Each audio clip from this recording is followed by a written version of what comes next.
Hi, it's Michael Bovey, your debt settlement expert here at Resolve, and I want to talk to you in this video about why it is that people are not communicating with your creditors or debt collectors or debt buyers when you're not paying them. Why is nobody contacting anybody? I've built this plan and I'm putting money, I'm putting deposits in, I'm saving up, I'm going to settle.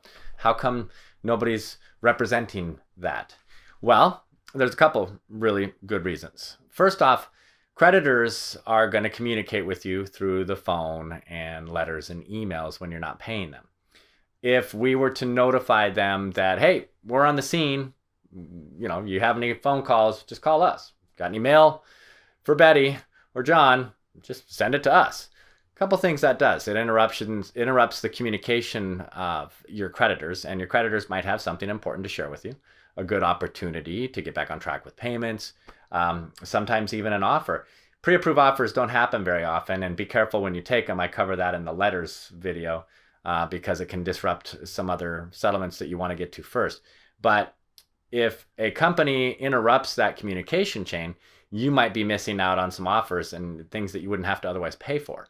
And so I think, I'm not necessarily saying all companies do it for that reason. There are some advantages just for workflow purposes to insulate you from all those letters. But if you're not getting the mail, how do you know what you're missing? So that's one reason. Two is what productive is going to happen. I'm going to tell you actually rather than ask you the question. Nothing productive is going to happen from me as a negotiator, which I've done off and on for over 20 years. From, let me just send this power of attorney off to your bank, and XYZ bank is suddenly, Michael's on the scene. He's got this. So we'll just sit around and not do anything and just wait for Michael to contact us. Because you don't have any money. You're saving it up. There's nothing. I'm not going to remit payments to them on a settlement. Pre-charge-off, you can only do 3-month terms. Post-charge-off, a lot of banks don't even want to do that. They're just going to drop the accounts into the collection buckets that they have, which are 3. We've talked about in other videos. Assigning to collectors, regular run-of-the-mill contingency collectors, selling the debt off to a debt buyer, or sending it to an attorney. And so me sending them a notice and communicating with them once a month even, hey, still here for Betty. Don't really have anything else to share, but I'm still here. It means nothing to them.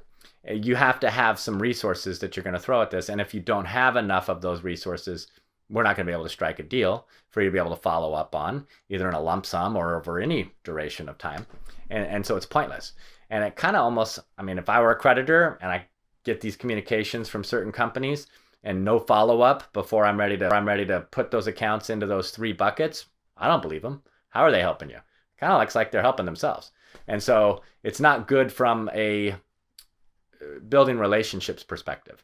So as a negotiator, I've usually found it is far, far more effective to reach out to a creditor, to a debt collection agency, debt buyer, or an attorney when I can actually effectively do something and actually represent you in an effort to resolve a debt. And so these reasons are super good for why we're not going to just send out communication to your creditors right when you sign up. We're only going to send it when it's time to talk turkey, when it's time to put a deal together.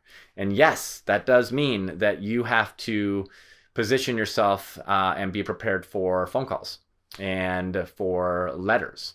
And those letters, you want to upload them to us into your profile so we can review them. Your counselor or somebody like me will review them.